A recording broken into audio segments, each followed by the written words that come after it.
നമുക്കറിയാം ഇവിടുന്ന് hot air നേരെ മുകളിലേക്കാണ് പോകുന്നത്. ഹോട്ട് എയർ നേരെ മുകളിലേക്ക് പോകുന്ന സമയത്ത് ഏറ്റവും കുറച്ച് കിട്ടുന്ന കട്ട ഏതാണ്, അത് വെച്ച് ഏറ്റവും ചുരുങ്ങിയ സമയം കൊണ്ട് ഒരു സ്ക്വയർ ഉണ്ടാക്കും. ആ സ്ക്വയറിന്റെ മുകളിൽ നേരെ ഒരു സ്ലാബ് കൊണ്ടുപോയിട്ടു. എന്നിട്ട് ആ സ്ലാബ് ചൂടാവും.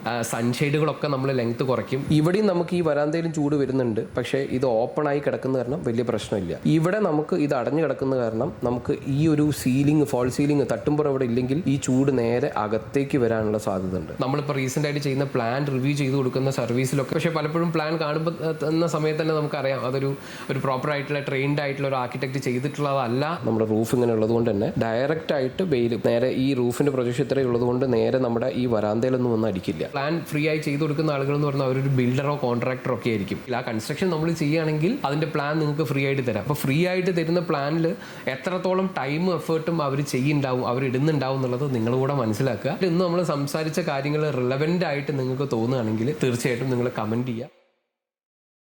എല്ലാവർക്കും നമസ്കാരം. മറ്റൊരു എപ്പിസോഡിലേക്ക് എല്ലാവർക്കും സ്വാഗതം. തമ്പനയിൽ കണ്ടതുപോലെ ഈ വീഡിയോ കാണാതെ നിങ്ങൾ വീട് ഉണ്ടാക്കരുതെന്ന് പറഞ്ഞതിനുള്ള പുറകിലെ ഉദ്ദേശം എന്ന് പറയുന്നത് മറ്റൊന്നുമല്ല. എല്ലാവരും വളരെ തിരക്കിലാണ്. അതായത് എത്രയും പെട്ടെന്ന് അല്ലെങ്കിൽ എത്രയും ഫാസ്റ്റ് ആയിട്ട് വീട് ഉണ്ടാക്കുക, ആ വീടിനകത്ത് എങ്ങനെയെങ്കിലും കയറി കൂടുക. വീട്ടിൽ കയറിയതിന് ശേഷമാണ് അതിൻ്റെ ഉള്ളിലെ കംഫർട്ടിനെ കുറിച്ചോ ഡിസ്കംഫർട്ടിനെ കുറിച്ചൊക്കെ ആലോചിച്ച് തുടങ്ങുക. അല്ലെങ്കിൽ നമുക്ക് വേണ്ട പല കാര്യങ്ങളും അതിനകത്ത് ചെയ്യാൻ പറ്റില്ല എന്നുള്ള കാര്യങ്ങളൊക്കെ ആലോചിച്ച് കൊടുക്കുക. അതിനുള്ള റീസൺ എന്ന് പറയുന്നത് പ്ലാനിംഗ് എന്ന് പറയുന്ന ഒരു പ്രോസസ്സിന് അവർ സമയം കൊടുത്തിട്ടുണ്ടാവില്ല. എവിടെന്നെങ്കിലും ഒരു പ്ലാൻ കിട്ടി, ആ പ്ലാനിൽ നമുക്ക് വേണ്ട റൂമുകളും കാര്യങ്ങളൊക്കെ കണ്ടു എന്നുള്ള ഉറപ്പിച്ച് കഴിഞ്ഞാൽ ഉടനെ കൺസ്ട്രക്ഷൻ സ്റ്റാർട്ട് ചെയ്യാണ്, ഹൗസ് വാമിംഗ് വെക്കുകയാണ്. അപ്പോൾ നമ്മൾ നമ്മുടെ വീട് പണി തുടങ്ങുന്നതിന് മുമ്പേ നമ്മൾ മിനിമമായിട്ട് അറിഞ്ഞിരിക്കേണ്ട 1-2 ചെറിയ കാര്യങ്ങളുണ്ട്.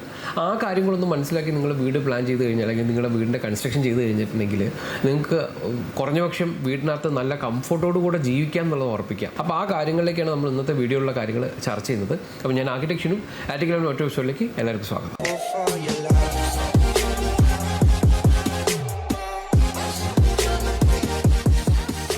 ഒരൊറ്റ ചോദ്യം ചോദിച്ചുകൊണ്ടാണ് നമ്മൾ ഇന്നത്തെ വീഡിയോ നമ്മൾ സ്റ്റാർട്ട് ചെയ്യുന്നത്. ഒരു 100-150 വർഷം പഴക്കമുള്ള ഒരു വീട്, നല്ല ചൂടുള്ളൊരു ദിവസം, ഒരു ഉച്ച സമയത്ത് നിങ്ങൾ ആ വീട്ടിൽ ചെന്ന് കയറി കഴിഞ്ഞാൽ, ആ ഒരു തറവാട് വീട്ടിനകത്ത് ചെന്ന് കയറി കഴിഞ്ഞാൽ നിങ്ങൾക്ക് ഭയങ്കര ഒരു കുളിർമ അല്ലെങ്കിൽ തണുപ്പൊക്കെ ഫീൽ ചെയ്യും. അതൊരിക്കലും മാജിക് അല്ല. അതാണ് ഡിസൈൻ എന്ന് പറയുന്നത്. നമ്മുടെ കേരളത്തിന് വേണ്ടി ഡിസൈൻ ചെയ്തിട്ടുള്ള നമ്മുടെ ട്രഡീഷണൽ അല്ലെങ്കിൽ വെർണാക്കുലർ വീടുകളുടെ പ്ലാനിങ് അല്ലെങ്കിൽ ഡിസൈനിങ് എന്ന് പറയുന്നത് നമുക്ക് അതിൻ്റെ ഉള്ളിൽ കംഫേർട്ട് കിട്ടുക, അല്ലെങ്കിൽ ആ വീടിനകത്ത് താമസിക്കുന്ന ആളുകൾക്ക് മാക്സിമം കംഫേർട്ട് കൊടുക്കുക എന്നുള്ള ഉദ്ദേശത്തിലാണ് ആ വീട് ഡിസൈൻ ചെയ്തിട്ടുള്ളത്. തണുപ്പ് കാലത്ത് ഒരു ചെറിയ ചൂട്, നല്ല ചൂടുള്ള സമയത്ത് അതിൻ്റെ ഉള്ളിൽ വലിയ തണുപ്പല്ലെങ്കിലും നല്ലൊരു ക്രോസ് വെന്റിലേഷനൊക്കെ വഴി നല്ലൊരു കംഫർട്ട് കിട്ടുക എന്നുള്ള ഒരു പർപ്പസ് ആലോചിച്ചുകൊണ്ടാണ് നമ്മുടെ പൂർവികർ അത്തരത്തിലുള്ള വീടുകൾ ഡിസൈൻ ചെയ്തിട്ടുള്ളത്. നമ്മൾ ഇന്ന് കാണുന്ന കോൺക്രീറ്റിൻ്റെയും സിമെൻറ്റിൻ്റെയും വരവോടുകൂടെ നമ്മൾ ആ പ്ലാനിങ് പ്രിൻസിപ്പിൾസ് അല്ലെങ്കിൽ ആ ഡിസൈൻ പ്രിൻസിപ്പിൾസ് ഒക്കെ മറന്ന് നമ്മൾ എന്ന് പ്ലാൻ ചെയ്യാൻ തുടങ്ങിയോ അന്നാണ് നമ്മുടെ വീടിനകത്ത് നമുക്ക് സഹിക്കാൻ പറ്റാത്ത ചൂട് അല്ലെങ്കിൽ ഒരു രീതിയിലും നമുക്ക് ഒത്തുപോകാൻ പറ്റാത്ത ഒരു കംഫർട്ട് കിട്ടാത്ത സാഹചര്യം ഉണ്ടായി തുടങ്ങിയത്. നമുക്കറിയാം ക്ലൈമറ്റ് നല്ല രീതിയിൽ ചേഞ്ച് ആയി തുടങ്ങിയിട്ടുണ്ട്. അതായത് 100 വർഷം മുമ്പുള്ള ചൂടല്ല എന്നുള്ളത്. ഒരേ സമയം നമുക്കറിയാം 100 വർഷം മുമ്പ് നമുക്ക് AC ഫാനോ ഇല്ല, ഇന്ന് നമുക്ക് AC ഫാനും ഉണ്ട്. പക്ഷെ നമ്മൾ ആലോചിക്കേണ്ട ഒരു കാര്യം, നമ്മൾ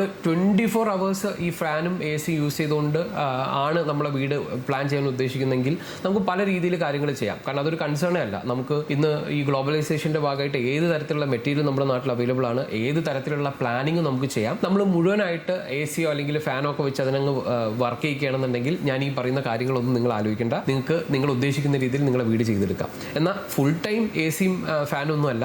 നോർമൽ ആയിട്ടുള്ള സമയങ്ങളിൽ നമ്മൾ നാച്ചുറൽ ആയിട്ടുള്ള ലൈറ്റും നാച്ചുറൽ ക്രോസ് വെന്റിലേഷനും ഒക്കെ യൂസ് ചെയ്തിട്ട് നല്ലൊരു കംഫർട്ടോടു കൂടെ വീട് ഉണ്ടാക്കണം എന്നുള്ള ആളുകൾക്കാണ് ഈ ഒരു വീഡിയോ. അപ്പോൾ നമ്മൾ വേറൊന്നും അല്ല ചെയ്യാൻ പോകുന്നത്, നമ്മുടെ പൂർവികർ നമ്മുടെ ട്രഡീഷണൽ ആയിട്ടുള്ള വീട് എങ്ങനെയാണ് ഡിസൈൻ ചെയ്തിട്ടുള്ളത്, അത് ഡിസൈൻ ചെയ്യുന്ന സമയത്ത് അവർ കൺസിഡർ ചെയ്തിട്ടുള്ള കാര്യങ്ങൾ എന്തൊക്കെയാണ്, ക്ലൈമാറ്റിക് കണ്ടീഷൻസ് ഏതൊക്കെ രീതിയിൽ കൺസിഡർ ചെയ്തിട്ടാണ് അവർ ബേസിക് ആയിട്ടുള്ള പ്ലാനിങ്ങും സോണിങ്ങും ചെയ്തിട്ടുള്ളത്, അത്തരത്തിലുള്ള കാര്യങ്ങളാണ് നമ്മൾ നോക്കാൻ പോകുന്നത്. അപ്പോൾ അതിനെക്കുറിച്ച് പറയുന്ന സമയത്ത് ആദ്യമേ നമുക്ക് നമ്മുടെ നാട്ടിലെ ക്ലൈമറ്റ് എന്താണെന്നുള്ള അറിയാം. നമുക്കറിയാം നമ്മുടെ നാട്ടിലൊരു വാം ഹ്യൂമിഡ് ക്ലൈമറ്റ് ആണ്. അതായത് നല്ല വിങ്ങലോടുകൂടെ ഒരു ചൂട് എന്ന് വേണമെങ്കിൽ പറയാം. വാം ഹ്യൂമിഡ് ക്ലൈമറ്റ് എന്ന് പറയുമ്പോഴേക്കും നമുക്കറിയാം നമ്മുടെ ക്ലൈമറ്റിൽ ചൂടുകാലത്ത് നമ്മൾ നിന്ന് വേർക്കുക ചെയ്യുക. AC അല്ലെങ്കിൽ പോലും നമുക്ക് നല്ല രീതിയിൽ ഒരു ഫാൻ വെച്ചിട്ട് നല്ലൊരു എയർ മൂവ്മെന്റ് കിട്ടിക്കഴിഞ്ഞാൽ നമുക്കൊരു കംഫർട്ട് ഫീൽ ചെയ്യാൻ തുടങ്ങും. അതായത് ചൂടുള്ള സമയത്ത്, ഞാൻ പറയുന്നത് ചൂടുള്ള സമയത്ത് നിങ്ങളുടെ കോൺക്രീറ്റ് സീലിംഗിൽ വെച്ചിട്ടുള്ള ഒരു സീലിംഗ് ഫാൻ എന്ന് വരുന്ന ചൂടുകാറ്റിനെ കുറിച്ചിട്ടല്ല. നിങ്ങൾ ജനലിന്റെ അടുത്ത് നല്ലൊരു ടേബിൾ ഫാനോ അല്ലെങ്കിൽ ഒരു പെഡസ്റ്റൽ ഫാനോ വെച്ചിട്ട് ജനലിന്റെ അവിടുന്ന് പുറത്ത് നല്ല ഫ്രഷ് ആയിട്ടുള്ള ഒരു കാറ്റങ്ങ് അകത്തേക്ക് അടിച്ചു കഴിഞ്ഞിട്ടുണ്ടെങ്കിൽ നിങ്ങൾക്ക് നല്ല കംഫർട്ട് ഫീൽ ചെയ്യും. നമുക്ക് ബേസിക്കലി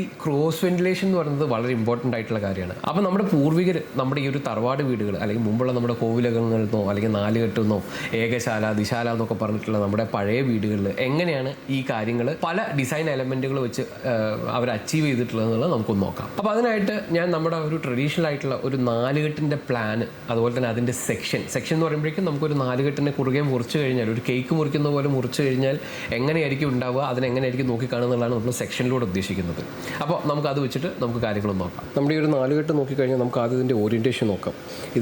ഇത് ഫേസ് ചെയ്യുന്നത് പറയുന്നത് ഇത് ഈസ്റ്റ് സൈഡാണ്. സ്വാഭാവികമായിട്ടും ഇതെന്ന് പറയുന്നത് നോർത്ത് സൈഡായിരിക്കും, ഇത് സൗത്ത് സൈഡായിരിക്കും, അതുപോലെ തന്നെ ഇത് വെസ്റ്റ് സൈഡും ആയിരിക്കും. അപ്പോൾ ഇവിടെ നോക്കിക്കഴിഞ്ഞാൽ നമുക്ക് നമ്മുടെ ഈസ്റ്റ് ആൻഡ് സൗത്ത് സൈഡിലാണ് ഒരു കോമൺ ആയിട്ടുള്ള ഒരു ഹോളൊക്കെ വരുന്നത്. ഇതിൽ രണ്ടിനും നമുക്കൊരു ഹോള്, അത് നമുക്കൊരു എൻട്രൻസ് ഹോള്, ഫൊയർ എന്നൊക്കെ വേണമെങ്കിൽ നമുക്ക് പറയാം. അപ്പോൾ നമ്മളിവിടെ നോക്കേണ്ടത് എങ്ങനെയാണ് ഇവിടുത്തെ ഒരു അറേഞ്ച്മെൻറ്റ് നടന്നിട്ടുള്ളതാണ്. സെൻട്രലായിട്ട് നമുക്കൊരു കോട്ടയാട് വരുന്നുണ്ട്, ആ കോട്ടയാടിന് ചുറ്റും ഒരു വരാന്ത വരുന്നുണ്ട്, അതിന് ചുറ്റുമാണ് നമുക്ക് റൂമുകളെല്ലാം വരുന്നത്, അതിന് ചുറ്റും വീണ്ടും നമുക്കൊരു വരാന്ത വരുന്നുണ്ട്. നമുക്ക് നോക്കാം. ഇതാണ് സെൻട്രലായിട്ട് ഞാൻ പറഞ്ഞ നമ്മുടെ കോട്ടയാട് എന്ന് പറയുന്നത്. ഈ കോട്ടയാടിന് ചുറ്റും നിങ്ങൾക്ക് ഇത്തരത്തിലുള്ള ഒരു വലിയ വരാന്ത കിടക്കുന്നത് കാണാം. കണ്ടോ, ആ വരാന്തയും അതിന് ചുറ്റും വലിയൊരു ഹോളും ഒക്കെ ആയിട്ടിരിക്കുന്നത് കാണാം.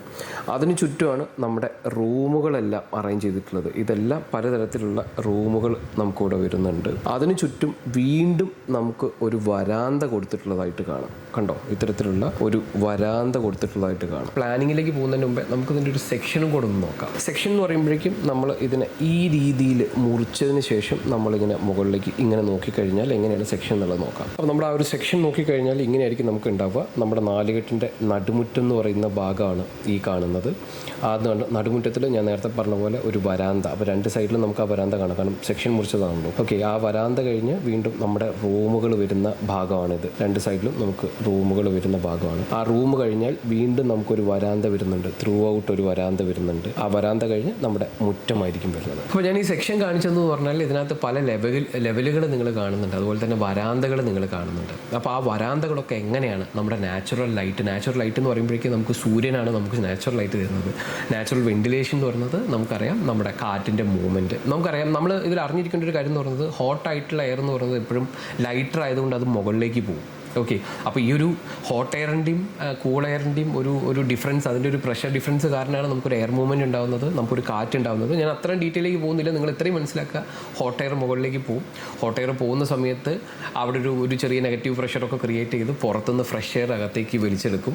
അപ്പോൾ ഹോട്ട് എയർ എന്ന് പറഞ്ഞത് നമുക്ക് അതിന് പോകാനുള്ളൊരു വഴി ഉണ്ടാക്കി കൊടുക്കണം. ഏറ്റവും സിമ്പിളായിട്ട് പറഞ്ഞാൽ നമ്മുടെ വീടുകളൊക്കെ ഉണ്ടാക്കുമ്പോൾ റൂമുകളിൽ നമ്മൾ മുകളിൽ ഒരു ചെറിയ ഹോൾ ഉണ്ടാക്കി വെക്കില്ലേ, ആ ഹോൾ ഇപ്പോൾ നമ്മൾ AC വെക്കുന്ന സമയത്ത് ആ ഹോൾ എപ്പോഴും അടച്ച് വെക്കുകയാണ് ചെയ്യുക. ഇല്ലെന്നുണ്ടെങ്കിൽ ആ ഹോൾ എന്ന് പറഞ്ഞാൽ നമ്മൾ റൂം അടച്ചിട്ട് കഴിഞ്ഞാലും ആ റൂമിൻ്റെ ഉള്ളിലെ ഹോട്ട് എയർ അങ്ങ് പുറത്തേക്ക് പോകാൻ വേണ്ടിയിട്ടാണ്. അപ്പോൾ നമ്മൾ ജനലുകളൊക്കെ തുറന്നിട്ട് കഴിഞ്ഞാൽ നമുക്ക് എന്താ പറയുക, ഈ ഒരു ഹോട്ട് എയർ പോയി നമുക്ക് റൂമിൻ്റെ ഉള്ളിൽ ഒരു ഫ്രഷ് എയർ എപ്പോഴും ഉണ്ട് എന്നുള്ളത് നമുക്ക് ഉറപ്പുവരുത്താൻ പറ്റും. അപ്പോൾ അതിനെ വളരെ ആക്റ്റീവായിട്ട് ചെയ്യാന്നുള്ളതാണ് നമ്മുടെ ട്രഡീഷണൽ വീടുകളിലൊക്കെ അവർ ചെയ്തിട്ടുള്ളത്. അപ്പോൾ നമുക്കൊന്ന് നോക്കാം. ഇത് നമ്മുടെ വരാന്തയാണ്. നമ്മുടെ സൂര്യൻ ഇങ്ങനെയൊക്കെ ആയിരിക്കും സൂര്യൻ അടിക്കുന്നുണ്ടാവുക. ഇങ്ങനെ സൂര്യൻ അടിക്കുന്ന സമയത്ത് നമ്മുടെ ഈ റൂഫ് തന്നെ നമ്മുടെ സൂര്യനെ ഡയറക്റ്റായിട്ട് നമ്മുടെ ഈ ഒരു വരാന്തയിലോ ചെമരിലൊക്കെ സൺലൈറ്റ് ഡയറക്റ്റ് എത്തുന്നത് അവോയ്ഡ് ചെയ്യും. കണ്ടോ, നമ്മുടെ റൂഫ് ഇങ്ങനെ ഉള്ളത് കൊണ്ട് തന്നെ ഡയറക്റ്റായിട്ട് വെയിൽ നേരെ വന്ന് അടിക്കുന്നത് ഇവിടേക്ക് ആയിരിക്കും. നേരെ ഈ റൂഫിൻ്റെ പ്രൊജക്ഷൻ ഇത്രയും ഉള്ളത് കൊണ്ട് നേരെ നമ്മുടെ ഈ വരാന്തയിലൊന്നും വന്ന് അടിക്കില്ല. അവർ ശ്രമിച്ചിട്ടുള്ള കാര്യം എന്താണ്, സൺലൈറ്റ് ഡയറക്റ്റായിട്ട് ചെമരിൻ്റെ മുകളിൽ തട്ടുന്നത് ഒഴിവാക്കുക. ആ ചെമരിൻ്റെ മുകളിൽ തട്ടുന്നത് ഒഴിവാക്കുന്നതിന് എന്തിനു വേണ്ടിയിട്ടാണ്, ആ ചെമര് ചൂടായി കഴിഞ്ഞാൽ ആ ചെമരിൽ കൂടെ നമ്മുടെ വീടിൻ്റെ അകത്തേക്കും ചൂട് വരും. പൂർണ്ണമായിട്ടും അതിനെ അവോയ്ഡ് ചെയ്യാൻ വേണ്ടിയിട്ട് അവർ ചെയ്ത കാര്യം എന്ന് പറഞ്ഞാൽ ചുറ്റും ഒരു ചെറിയ വരാന്ത കൊടുത്തു.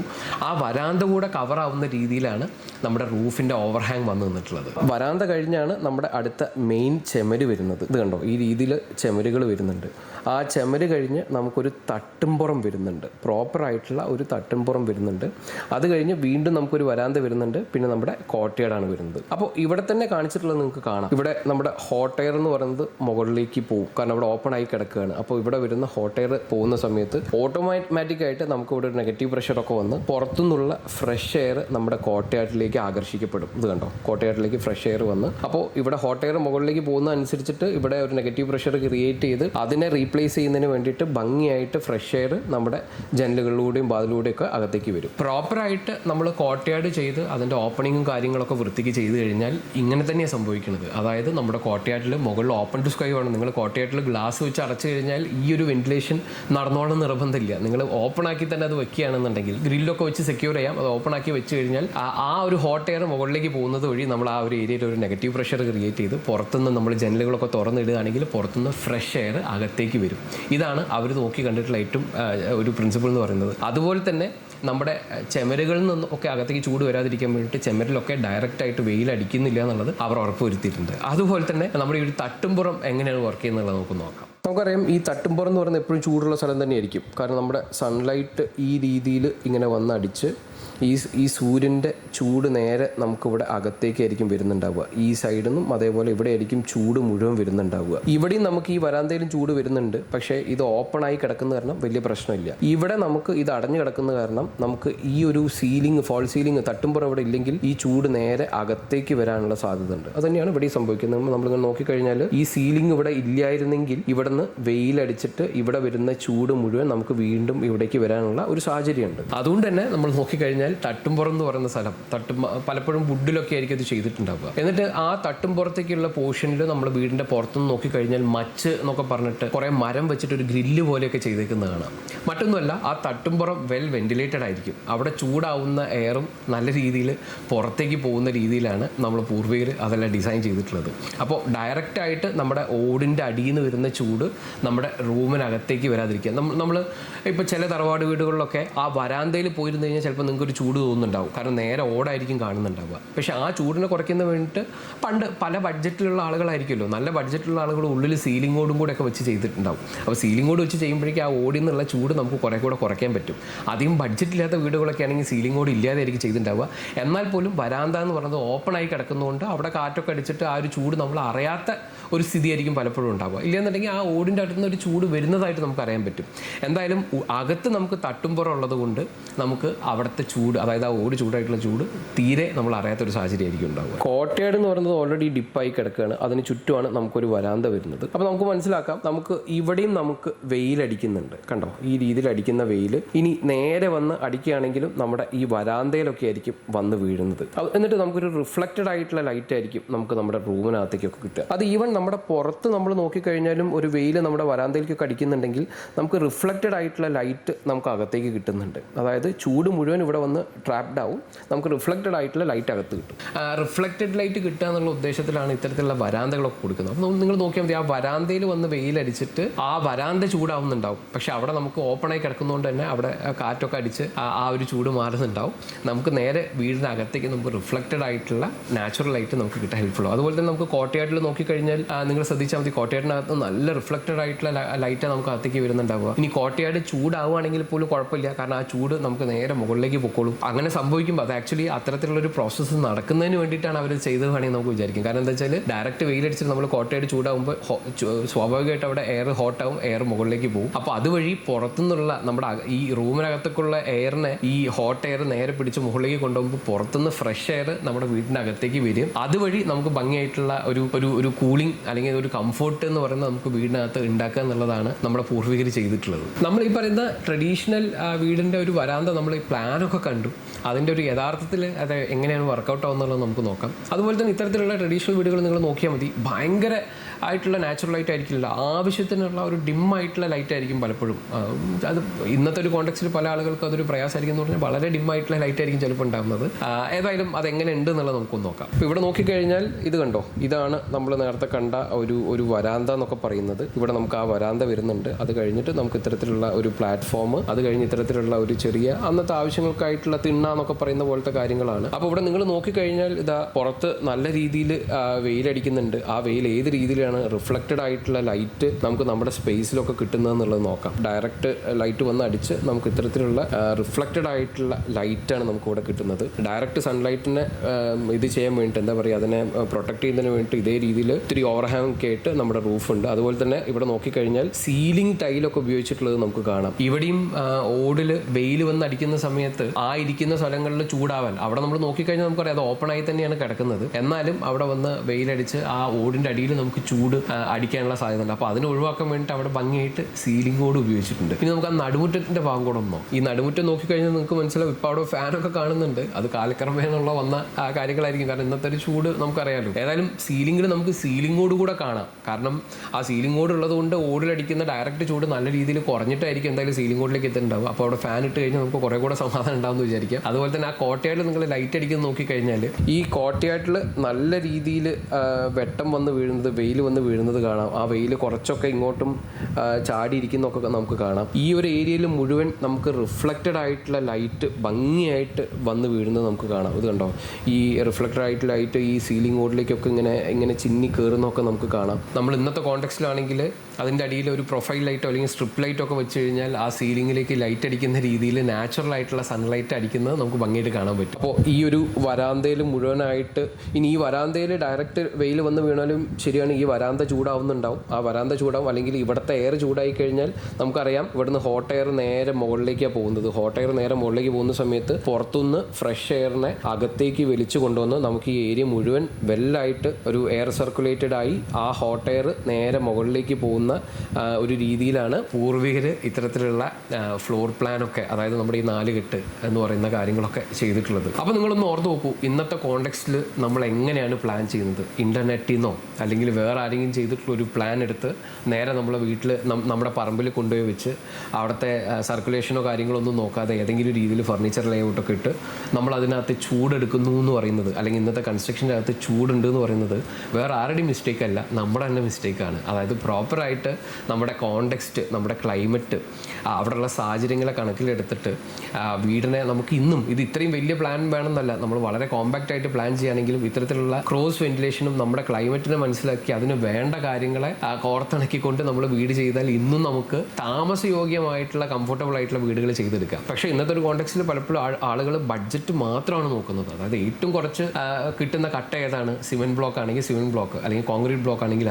അത് വെച്ച് ഏറ്റവും ചുരുങ്ങിയ സമയം കൊണ്ട് ഒരു സ്ക്വയർ ഉണ്ടാക്കും. ആ സ്ക്വയറിന്റെ മുകളിൽ നേരെ ഒരു സ്ലാബ് കൊണ്ടുപോയിട്ടു. എന്നിട്ട് ആ സ്ലാബ് ചൂടാവും. ഈ കോസ്റ്റ് കുറയ്ക്കുന്നതിന് വേണ്ടിയിട്ട് അതിൻ്റെ സൺഷെയ്ഡുകളൊക്കെ നമ്മൾ ലെങ്ത് കുറയ്ക്കും. സൺഷെയ്ഡ് ഫ്ലാറ്റ് ആയിട്ട് നമ്മൾ വെക്കും. നമ്മുടെ ചെമര് എടുത്തു കഴിഞ്ഞാൽ എല്ലാ ചെമരിലേക്കും വെയിൽ ഡയറക്റ്റ് ആയിട്ട് അടിക്കുന്നുണ്ടാവും. ചെമര് ചൂടായിട്ട് ആ ചൂട് നമുക്ക് വീടിൻ്റെ അകത്തേക്ക് വരുന്നുണ്ടാവും. സ്ലാബ് ചൂടായിട്ട് സ്ലാബിൻ്റെ അടിയിലും നമുക്ക് നല്ല രീതിയിൽ ചൂട് തന്നെയായിരിക്കും വരുന്നുണ്ടാവുക. എന്നിട്ട് വീടിൻ്റെ അകത്ത് ചൂടാണ്.